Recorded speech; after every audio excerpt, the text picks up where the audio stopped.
I knew she'd say something venomous tonight, but I didn't expect the sentence to land like a blade between my ribs. She's dead to us. My mother's voice didn't crack. Mine didn't either. I just lifted my glass, tasted the bitterness of the wine, and let the room choke on the silence she'd created. Then Marcus stepped in.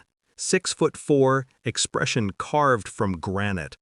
"Miss Williams," he said, loud enough to ricochet against the crystal chandeliers, "your helicopter is ready." Every conversation died. Every fork paused mid-air. Every person who once dismissed me suddenly remembered my name. I didn't stand up yet. I wanted them to stew, to wonder what version of me had walked back into their lives. And then, almost on cue, the waiter leaned into my brother and whispered, "Isn't that the billionaire from the news?"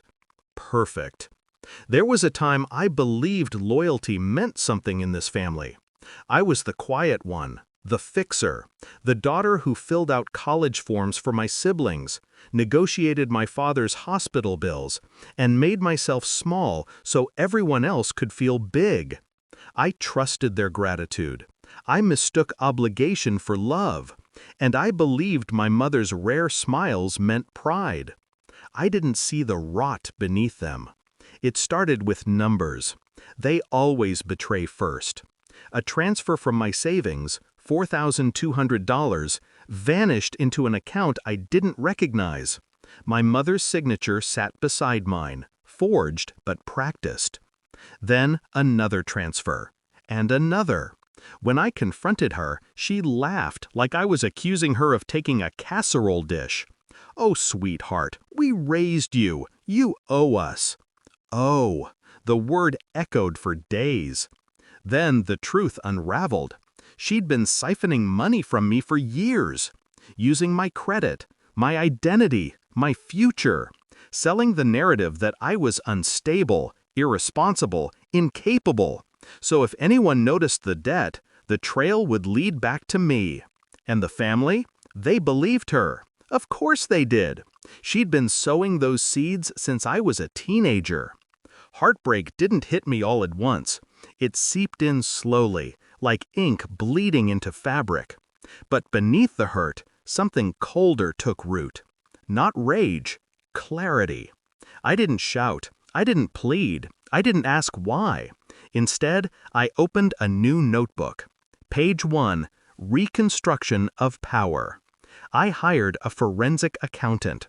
Quietly. I contacted a lawyer who specialized in identity theft. I built a new company from the ground up. No family signatures, no shared addresses, no emotional ties. The betrayal sharpened me. The planning refined me. I learned how to move without leaving fingerprints. I learned how to rise without announcing it. While they whispered that I'd fallen apart, I was building something they couldn't comprehend. Years passed. My mother kept draining accounts she didn't know were under investigation. My brother took a loan he thought was my money, actually bait placed by my lawyers. My father, tired and pushed around, signed documents without reading them. Every move I made was clean, legal, immaculate. And every move they made tightened the noose they'd woven themselves. When the financial audit hit them, government issued, unavoidable, they panicked. I stayed silent. I let them blame each other, scream behind closed doors, call me in escalating desperation. I blocked every call. Then the case concluded. Full liability on them. Restitution granted to me. Their accounts frozen. Their reputation dented. The woman they said was unstable now owned what they lost. Still, I stayed quiet. My silence was the sharpest knife.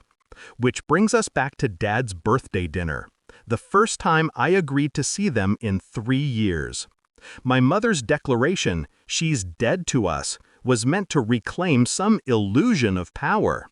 But when Marcus appeared and every head turned toward me with reverence instead of pity, I finally rose from my seat. I looked at my mother. Her face was tight, brittle, terrified beneath the arrogance. "You wanted me invisible," I said softly, "but you taught me how to disappear and rebuild."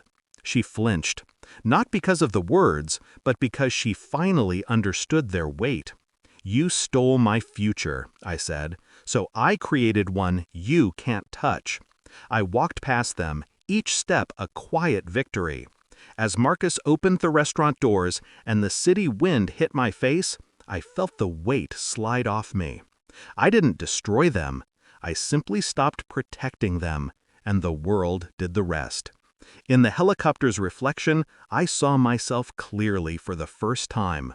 Not the daughter they abandoned, but the woman I became because of it. Revenge wasn't the point. Freedom was, and I'd taken every piece of it back.